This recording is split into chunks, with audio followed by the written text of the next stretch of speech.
Bonjour à toutes et à tous et bienvenue dans ce 38e podcast consacré à l'évolution de vos FCPE au sein des PEG, PERCO et PERCOL des groupes EDF et Engie. Comme d'habitude, je vais scinder mon propos en deux parties. La première concernera l'analyse du contexte économique mondial et la seconde, celle de vos FCPE pour le mois d'avril.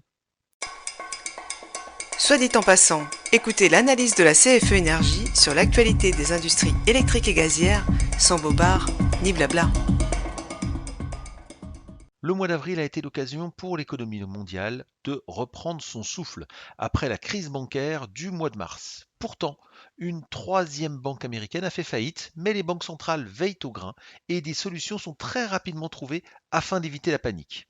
Ainsi, les autorités américaines ont pris le contrôle de la banque First Republic et en ont revendu la grande majorité à l'une des plus grandes banques mondiales, JP Morgan Chase.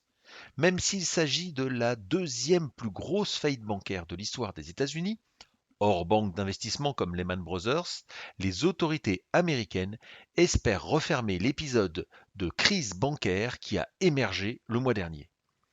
Le climat des affaires reste néanmoins fébrile et les chiffres de l'inflation sont regardés avec beaucoup d'acuité, avec le secret espoir de voir enfin la hausse des taux des banques centrales stopper, car ce sont eux qui ont entraîné la chute de ces banques régionales.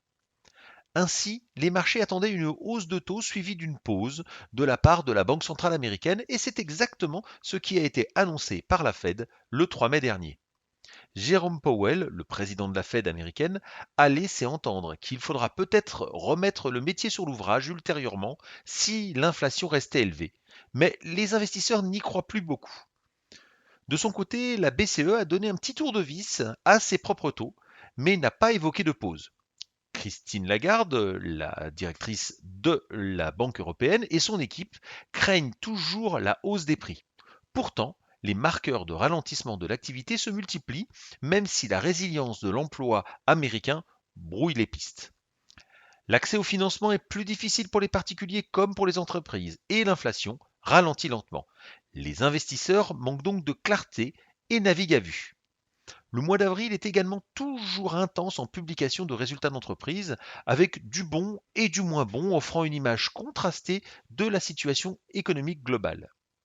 La prudence devrait donc rester de mise en espérant que la reprise économique en Chine viendra prendre le relais de l'atterrissage des économies américaines et européennes que nous n'espérons pas trop violent. Du côté des marchés financiers, la volatilité s'est calmée et a laissé place à une hausse régulière et solide, même si elle laisse de nombreux investisseurs sceptiques au regard de la conjoncture économique qui se dégrade, comme je l'ai évoqué un peu plus en avant. Ainsi, le CAC 40 a progressé de 2,3%, inscrivant même un record historique en séance à presque 7600 points. L'Eurostoxx 600 suit de près avec une hausse de presque 2%.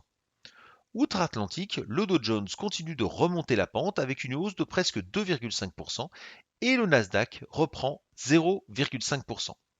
Ces deux indices restent néanmoins encore loin de leur plus haut historique, montrant bien, pour une fois, l'attrait particulier des investisseurs pour les marchés européens. L'indice mondial MSCI World gagne quant à lui un peu plus de 1,5%. Pour terminer, l'euro poursuit sa hausse entamée en octobre et gagne à nouveau 1,6% sur le dollar. Venons-en maintenant à nos FCPE dont la variation est très majoritairement positive. Seuls 4 FCPE baissent plus ou moins fortement. En particulier Engie par l'intermédiaire de Link qui perd presque 3%. Cette baisse est pourtant en trompe-l'œil puisque l'entreprise a détaché son dividende avec un cours qui s'ajuste automatiquement à la baisse. Le dividende, quant à lui, est automatiquement réinvesti en parts supplémentaires sur la valeur liquidative du 28 avril pour les actionnaires salariés et devrait donc prochainement être sur leur compte et j'épargne. Le tout revient donc à une somme nulle, un prix qui baisse, mais des parts en plus. Les autres baisses de FCPE sont beaucoup plus anecdotiques.